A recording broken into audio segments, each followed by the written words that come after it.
महेश और सीमा अपने भतीजे की शादी में जा रहे थे। सुनसान रोड थी। घर से निकलने में बहुत देरी हो चुकी थी। ओफो, मैंने कहा था कि ऑफिस से जल्दी आना, लेकिन तुम हो कि मेरी कोई बात मानते ही नहीं। अब सारे रिश्तेदार क्या कहेंगे कि अपने इकलौते भतीजे की शादी में सबसे लेट आई हूँ। अरे तो मैं भी क्या करूँ?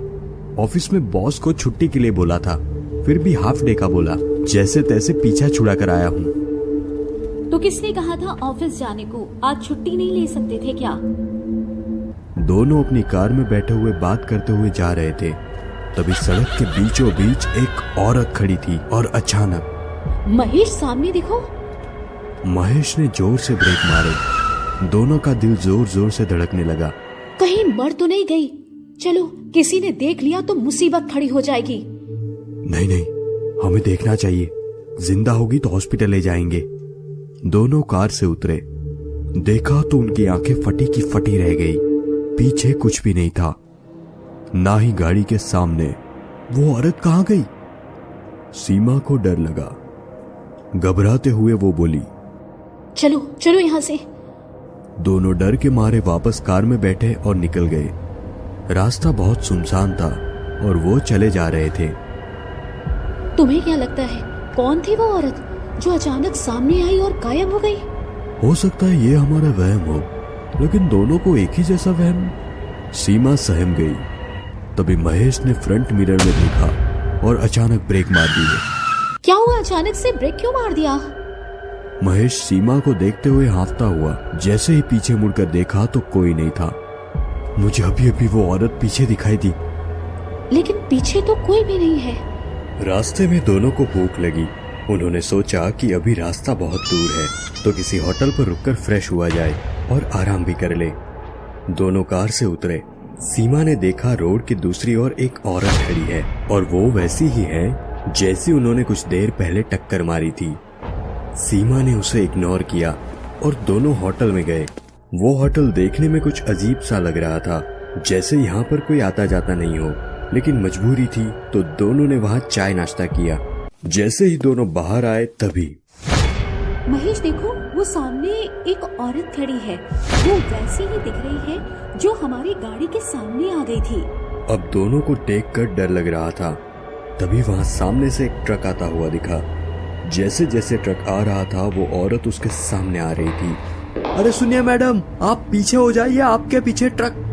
महेश ने इतना बोला ही था कि जितने में ट्रक ने उस औरत को टक्कर मार दी और कुचलकर चला गया। दोनों ने देखा और सोचा कि इसे बचा लेंगे, तो दोनों पति पत्नी रोड की दूसरी ओर भागे और वहां जाकर देखते हैं तो दंग रह गए, क्योंकि वहां कोई औरत नहीं थी। ये सब देखकर सीमा और महेश को पसीना आ गया। ये क्या हुआ? औरत कहाँ गई? सीमा, तुमने देखा था ना, वो औरत यही थी और उस ट्रक वाले ने उसे टक्कर मारी। हाँ हाँ, मैं बोल रही हूँ ना, ये जगह मुझे ठीक नहीं लगती। तुम क्यों रुके यहाँ और यहाँ उस औरत के चक्कर में फंस गए? दोनों अपनी कार की ओर जाने लगे। तभी देखते हैं कि जहाँ वो होटल था वहाँ तो बस एक खंडेर है। दोनों ये देखकर घबरा गए और सोच में पड़ गए कि आज ये उनके साथ क्या हो रहा है। पहले वो औरत और फिर ये होटल। दोनों बहुत डर गए और फिर से कार में चल दिए और आखिरकार शादी में पहुंच गए। दोनों ने किसी को भी कुछ नहीं बताया। एक दिन शादी में रुककर दोनों ने निकलने का फैसला किया। उन्होंने सोचा था कि दिन में निकल जाएंगे, लेकिन रिश्तेदार बिल्कुल नहीं माने। शाम हो चुकी थी। दोनों ने सोचा कि जल्दी से निकलकर घर पहुंच जाएंगे। कार शुरू की और घर की ओर चल दिए। आप गाड़ी तेज चलाना, कहीं वो औरत फिर से ना दिख जाए। हाँ हाँ जरूर। रास्ते में एक बारात जा रही थी तो जाम भी लगा हुआ था। दोनों को घर जाने की हड़बड़ाहट थी।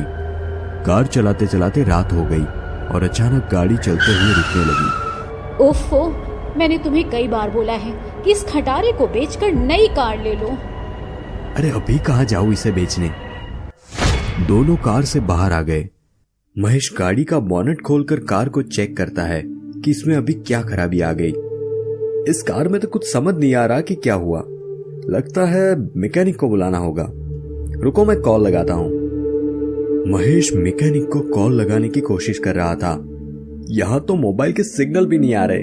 ओफो, ये कैसी जगह आकर फंस गया हूं मैं। तभी दोनों ने देखा कि कार की पीछे की सीट पर वही औरत बैठी है और औरत ने अपना चेहरा ऊपर किया। इस बार उन्होंने उसका भयानक चेहरा देखा।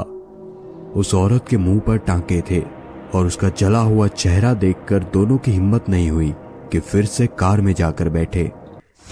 महेश, अब क्या करें? महेश ने सीमा का हाथ पकड़ा और चिल्लाते हुए भागना शुरू कर दिया। बहुत भाग लिया, अब नहीं भागा जाएगा मुझसे। हे भगवान, हम इतनी रात को ही क्यों आए? काश दिन में निकलते तो ये सब नहीं देखना होता। तभी अचानक वो लड़की सामने से आती हुई दिखी और अचानक उनके सामने आकर खड़ी हो गई। हाँ, हमें छोड़ दो, हमने तुम्हारा क्या बिगाड़ा है? प्लीज भगवान के लिए हमें जाने दो। हम तुम्हारे आगे भीख मांगते हैं, प्लीज हमें जाने दो। तुम्हें जाने दो? तुम्हें नहीं, ये मेरा इलाका है। और देखते ही देखते चुड़ैल ने महेश को जमीन की ओर खींचा और उसका सर जमीन पर मार मार के उसकी जान ले ली। फिर उस चुड़ैल ने सीमा को भी इसी तरह सर पटक पटक कर मार डाला।